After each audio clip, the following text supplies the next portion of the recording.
Hello, everyone. Welcome to the All Things Disruption podcast. And I have a very special guest for us all today. Adrienne Gordon, a common friend actually told me Adrienne is one of the world's very best pricing experts. She particularly focuses on the incredibly challenging, complicated world of industrial goods, and her work often intersects with public policy, consumer sentiment, and industrial structure. So, in a volatile time like this, you can't find a better person to talk about the challenges of the current economy. If you have a big, complex pricing challenge where you need to marry pricing science, training, analytics, uh, or just tactics, give her a call. Adrienne, wanted to again thank you for coming on this, and wanted to quickly maybe start off by asking you, how would you describe the sentiment in the market? So thanks, Ari, for having me. I'm really excited to be here today. The sentiment in the market, I would say wildly varied depending on where you are in the globe right now. Yeah, I mean, obviously it's somewhat of a volatile time. If we get a little US centric right now, I would say it's really interesting. We actually are seeing a fair amount of optimism from a demand standpoint from the C-suite at a lot of our companies. So we deal with a lot of manufacturing and industrial distribution. However, I would say with the uncertainty around tariffs, so offering a tariff, pulling it back, changing the amount, it's really causing a lot of panic and chaos with commercial teams and supply chain teams. So those that are actually getting the tactical stuff done, it's been very, very challenging. So I want to drill down a little bit on you. You said there's demand optimism. Can you delve deeper into that? What are the elements of that your clients are seeing? And you also mentioned supply chain. On the supply chain side, this looks like there's pessimism. But does that Yeah. necessarily mean when you're sort of doing a lot of industrial goods being manufactured in America, does that mean that the American consumer is still expected to be more in number? So again, most of our clients are B2B. So what I would say is strong Q1 for a demand for a lot of companies. The uncertainty really comes from the cost and price side, right? So demand is high. And I think there's some continued optimism through the year, but it's really the people who are in negotiations front line right now that are feeling insecure. So less about the volume, but more about what the costs and prices are going to look like. So you're seeing volume, the units sold still being fairly good. There's still a lot of demand for the unit specifically sold in very layman terms. Correct. And you mentioned, of course, there's insecurity around pricing. How has the strategic imperative for pricing changed? Has the focus therefore become just more tactical and reactive rather than more strategic? Or are you still seeing companies trying to take a strategic lens for pricing? Yeah, great question. So, because we primarily work with manufacturing and distribution, I hate to say it, but those industries tend to be less sophisticated in pricing in general. It's a very reactive industry when it comes to pricing. So, most companies, when we start working with them, their pricing is pretty reactive to cost change. So they're going to pass along costs in the form of price. A competitor lowers their price. They're going to react to the competitor's pricing and lower their price. And so reaction is sort of just part of how they do business, which is why, by the way, we have a business. So we try to migrate them away from doing that kind of reactive pricing to something way more sophisticated and strategic. So everybody kind of knows that the tariffs are going to create disruption as far as costs go, but because there's been so much uncertainty on what those levels are and when they're going to actually get implemented, what ends up happening is like no one really knows what to implement or when because they're used to being reactive. And so it's been really, really challenging.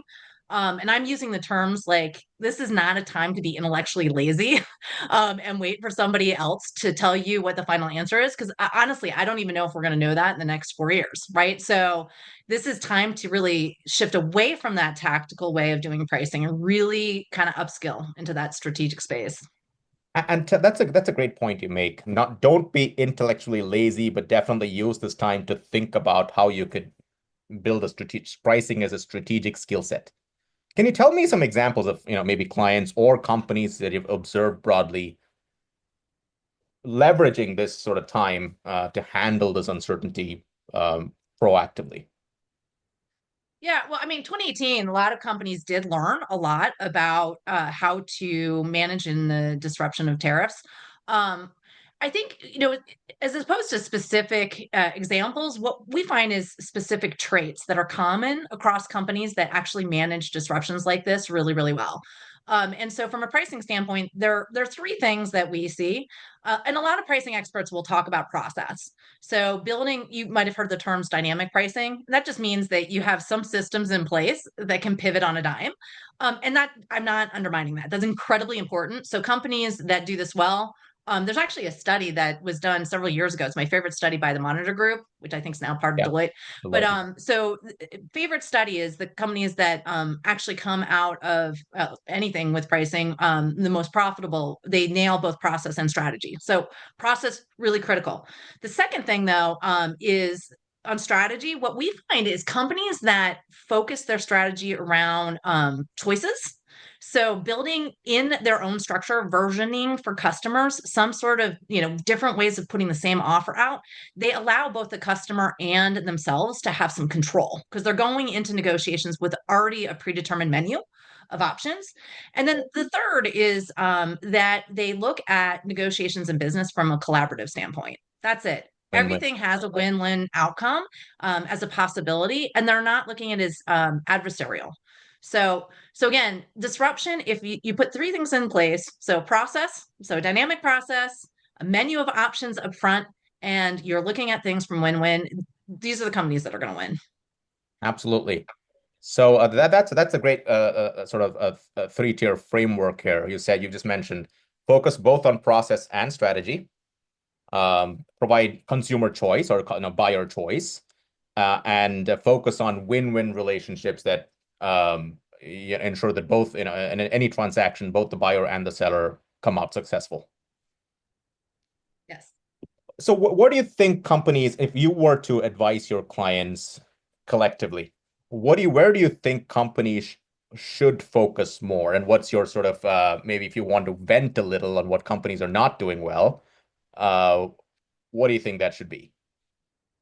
Well, again, I come back to this idea of intellectually lazy, but also there's this cultural comfort, right? So this is time for leaders to stand up and really tell their teams we're empowered to take control here. Like we don't have to wait for somebody else to tell us what the answer is. Let's go be strategic. And so again, I don't see the next 4 years becoming predictable. So really thinking through those particular strategies that we can get ahead of, and be creative. Like it's time to be creative in solutions, right? With customers, with suppliers as well. What's your approach for being strategic in unpredictable times? I'll give you an example. So tariffs, of course, are predictably, unpredictable. Depending on the morning's news, they could change. At some level, you've got one of two choices. You could pass this on to the consumer or just take the hit for the period of uncertainty. BMW, I think just this morning has come out saying they're going to take the hit until May 1st, Mhm. without passing it on to the consumer. But BMW is a luxury brand, relatively luxury, so they can probably afford that. But what is there a spectrum of choices there from a pricing lever standpoint? Yeah, so we have a specific framework around that. So we're calling this is kind of new on our own reacting to the market right now, but building certainty, right? So very simple. If you'll indulge me for a minute, I'll walk you through it. Yeah, yeah, please. So building certainty in an uncertain time. So starting with C, okay? Get some contractual agreements in place today that are collaborative, okay? So go out, have some conversations with your suppliers and your customers, collaborative agreements. E, be elastic around your sourcing, okay? So some companies have already started doing this, right? So, and then they even started probably Q4, but this is not a time to stop. So building in alternative suppliers, as well as potentially alternative locations, cross-border locations for inventory, so that you're ready to pivot on a dime for that. risk sharing. So this is where I think companies should really get creative right now. And again, this comes to leadership. Leadership has to tell their own teams, let's think through, let's brainstorm, let's get in front of a whiteboard.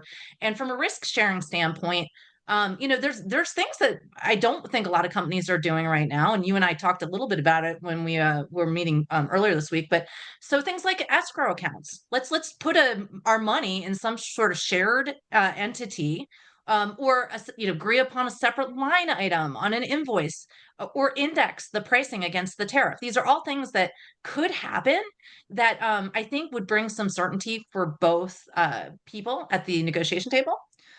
Technology would be our T. So CERT technology. So really leveraging AI right now.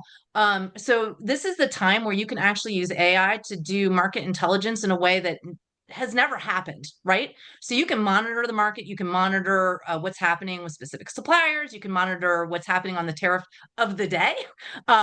So companies really need to be leveraging that. A is agility. So again, that process, making sure your process on pricing is dynamic. This is not a time for manual processes or archaic business systems, which, by the way, most industrial companies still have. So if you have any waste in your system, this is not the time to have it. Focus on it now. So get somebody in to do some process redesign in like the next week and help you take all that waste out. Eyes for industry advocacy. I think this is a great time for suppliers, customers, even competitors to get together and start doing some lobbying to our legislators. Like, this is causing a little chaos. Why can't we try to get some control over this and build in some timelines of, we need some runway to know what's going to happen. Negotiations is that menu of choices, so that's your N. T is tactical stockpiling. So again, be very intentional about when you're bringing inventory in. What's really cool in 2018 is companies that did this very well. They actually timed their inventory purchases both at the early end of the tariffs and at the end. And not only did they drive more profits, but they also stole market share. It was really cool to watch, and there are ways to do that. And the last is yield. So what we see in industrial markets a lot is we've got customers that have high prices, some that have low.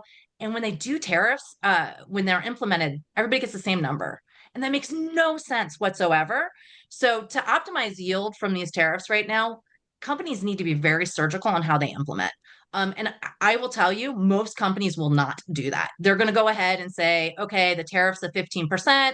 I'm going to pass along, 7 of that in price.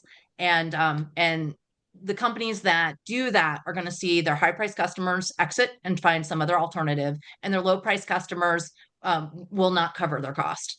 It will become a major problem. So yield's the number one important thing. Well, Adrienne, Differentiated. thank you so much. That's a just to summarizing, when a world faced with a world of significant volatility and uncertainty, move towards certainty, and you literally laid out what CERTAINTY mean. It's a beautiful, collectively exhaustive, mutually exclusive framework. And I want to thank you, Adrienne, for doing this with me. And yeah, again, to everyone, if you have those big, hairy pricing problems, well, we'll leave Adrienne's contact in the comment section. Thank you.